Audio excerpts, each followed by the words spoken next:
बाकरानी तालखे जे ॻोठ ख़ैर मोहम्मद आरेठा वासी ऐं प्रेस क्लब ख़ैर मोहम्मद आरेठा जे सदर सैयद अता मोहम्मद शाह जे नौजवान पुट सहाफ़ी सैयद अमीर अली शाह बुखारी खां लाड़काने जी सिविल अस्पताल मां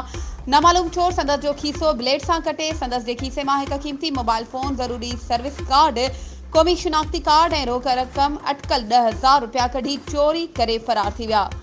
जंहिं सबब सहाफ़ी सख़्त परेशान थी वियो। जॾहिं त मुताफ़िर सहाफ़ी सैयद अमीर अली शाह सहाफ़ियुनि खे ॿुधायो त आउं कंहिं दोस्त जी इयादत करण लाइ अस्पताल वियो हुयसि, जिते नामालूम शाहीन मुंहिंजे भरिसां वेठो ऐं ॻाल्हियुनि में मुंहिंजो खीसो कटे वियो,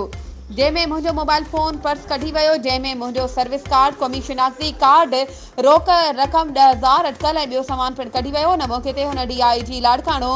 SSP लाड़काणो ऐं ॿियनि मसवारनि खे अपील कई त ख़ुदारा अहिड़े मामले जो नोटिस वठी मुंहिंजी चोरी थियल सामान काग़ज़ात मोबाइल फ़ोन ऐं रोक रक़म पिणु वापसि ॾियारे इंसाफ़ फराहम कयो वञे। ॿी सूरत में एहतिजाज कयो वेंदो। वधीक ख़बरुनि ऐं अपडेट्स जे लाइ असांजे चैनल खे सब्सक्राइब कयो ऐं हा बेल आइकन खे प्रेस करणु न विसारिजो त जीअं असांजी हर नई अचण वारी वीडियो तव्हां ताईं पहुचे।